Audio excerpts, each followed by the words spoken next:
नदीला पाणी आल्यामुळं खडकवासल्याचं धरणाचं त्यामुळं पाण्याची पातळी जे खालचे पूल आहेत ते पाण्यामध्ये गेलेले आहेत. तिथली रहदारी पूर्णपणे थांबवलेली.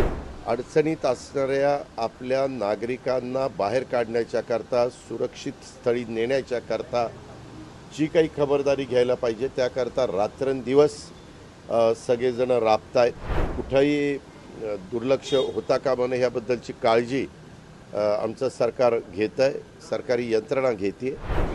प्रतापराव चिखलीकरांनी निवेदन दिलं आहे. आम्ही सातत्याने मुख्यमंत्री, दोन्ही उपमुख्यमंत्री, आम्ही सगळेजण ह्याबद्दलचा एकंदर जी परिस्थिती निर्माण झाली त्याच्यावर देखरेख ठेवून आहोत.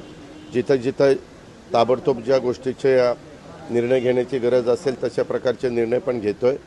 आत्ता पुण्यामध्ये खडकवासल्याचं पाणी वरची सगळी धरणं सोडल्यामुळं पातळी वाढत चाललेली आहे, परंतु तिथं जिल्हाधिकारी, नंतर PMC कमिशनर आणि बाकीची जी यंत्रणा SDRF, NDRF या सगळ्यांना अलर्ट राहायला सांगितलेलं आहे.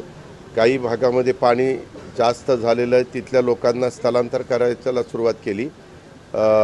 नदीला पाणी आल्यामुळं खडकवासल्याचं धरणाचं त्यामुळं पाण्याची पातळी जे खालचे पूल आहेत ते पाण्यामध्ये गेलेले आहेत. तिथली रहदारी पूर्णपणे थांबवलेली आहे. कुठल्याही परिस्थितीत कुणी तिथं धोका पत्करू नये अशा प्रकारच्या सूचना दिल्या आहेत. कोल्हापूरला पण पाण्याची पातळी वाढत चाललेली आहे.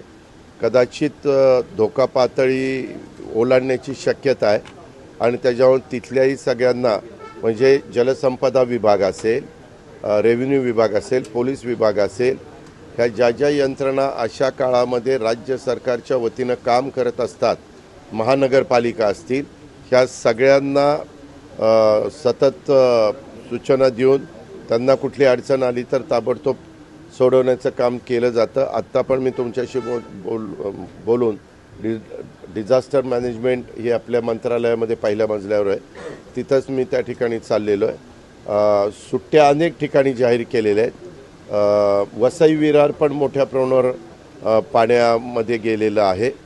तिथं काही भाग स्मार्ट रोड वगैरे असा एरिया जो ओळखला जातो तिथलाही भाग बराचसा पाण्यात गेलेला आहे. जिथं नांदेडमध्ये काही गावांना मध्ये वेढा पडलेला होता त्यातल्या अक्षरशः त्या गावांच्या लोकांची घरं ही पार पडून गेलेली आहेत. आज लोक तिथं गेलेले आहेत आपलं पुन्हा सामान वगैरे बाहेर काढण्याच्या करता. पण त्याच्या संदर्भामध्ये एकंदरीत सर्वे करून की बाबा ही परिस्थिती कायम राहणार आहे, जर कायम राहणार असेल तर आपण सातत्याने त्या लोकांना धोका येऊ नये म्हणून आपण त्यांचं स्थलांतर करतो आणि अशा सुरक्षित जागी त्यांना शिफ्ट करतो की जेणेकरून पुन्हा अशा प्रकारचा पाऊस झाला तर त्या लोकांना अडचण येता कामा नये. ह्याबद्दलची पण काळजी ही राज्य सरकारकडनं घेतली जाईल. आमचा आपत्ती व्यवस्थापन असेल, मदत पुनर्वसन हे सगळ्याच यंत्रणा ह्या तत्परतेनं कामं करतायत.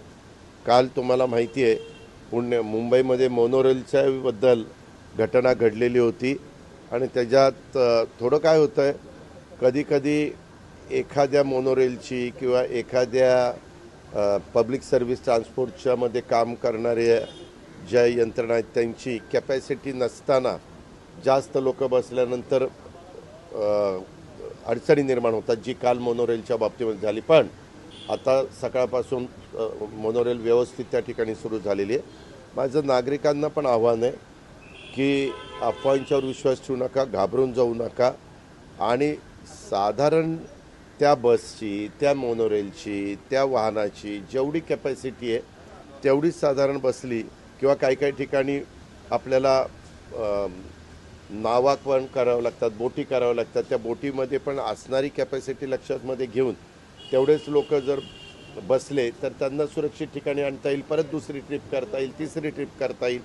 थोडंसं हे नैसर्गिक संकट आहे, त्याच्यामुळे हे नैसर्गिक संकटावर मात करण्याच्या करता अडचणीत असणाऱ्या आपल्या नागरिकांना बाहेर काढण्याच्या करता, सुरक्षित स्थळी नेण्याच्या करता जी काही खबरदारी घ्यायला पाहिजे त्याकरता रात्रंदिवस सगळेजण राबतायत. कुठंही दुर्लक्ष होता कामा नये ह्याबद्दलची काळजी आमचं सरकार घेतं आहे, सरकारी यंत्रणा घेते आणि त्याच्यामध्ये नागरिकांनी पण सहकार्य करावं असं माझं आव्हान आहे. सोशल मीडियाच्या भाऊ गर्दीत विश्वासार्हतेने चकाकणारे नाव म्हणजे लेट्सअप मराठी. सगळ्यांना, सगळ्या नागरिकांना ती स्पीच, ती लेट्सअप वरील मुलाखती म्हणजे विचारांचा खजिना. त्यानंतरच्या निवडणुकीमध्ये मला सोडून गेले.